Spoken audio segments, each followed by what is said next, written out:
কেমনই আমরা আপনার হাঁটুর অপারেশন করেছিলাম জানুয়ারির 2 তারিখে 25 সালে।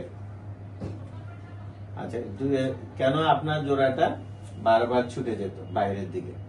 আচ্ছা, আপনি বলেন তো প্রথম জোড়াটা কিভাবে ছুটছে আপনার? কিভাবে ছুটছে, আমি কিছু দাঁড়াইয়া পরে নাম তুলেছি, মানে বাপা ডাইন পা ফালাইছি, পরে পড়ে গেছি, পড়ার পরে এখান থেকে ব্যথা উঠছে, পরে পাও ফুলে গেছে। পরে ডাক্তার দেখাইছি, ডাক্তার ওষুধ দিছে, খাইছি, কমছে। মানে দুই তিন মাস চিকিৎসা চলছে, মানে ওষুধ খাইতেছে 3 মাস পরে পরে আবার দেখা দিত। আবার আপনি আটতাম, পরে আপনি সবার ঘুরে এই গাড়ি এক সাইডে এক পাশে বাইরের সাইডে আসতো, আপনি পড়ে যেতেন আর পাও ফুলে যেত। তো এইটা প্রথম মানে কত বছর আগে প্রথম এই জোড়াটা ছুটছিল?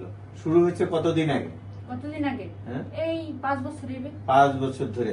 5 বছরের মধ্যে আমরা মাঝে মাঝে জোড়াটা ঘুরে, বাটিটা ঘুরে যেত, আপনি বাইরের দিকে ছুটে আসতো, আপনি পড়ে যেতেন, আবার তখন হাঁটু ব্যথা হইতো, ফুলে যেত, এরকম ক্লাসটা করত।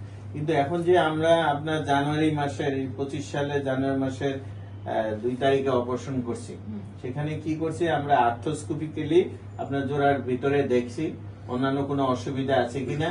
তারপরে আমরা এখানে জোড়াটাকে আমরা আর্থ্রোস্কোপির সাহায্যে লিগামেন্ট একটা রিকনস্ট্রাকশন করলাম, হাঁটুর এমপিএফ এর লিগামেন্ট রিকনস্ট্রাকশন করছি এখন। তাহলে এটা মনে হয় 3 মাস হয়ে গেছে, তাই তো?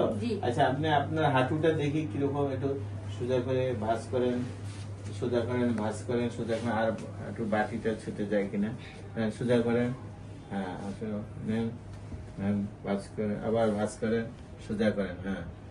আচ্ছা, নেমে আসেন, তাহলে ছুটছে না বাটিটা। হ্যাঁ, এবার দেখি হাঁটুটা একটু হাঁটেন, যান, আবার ঘুরে ওইদিকে যান।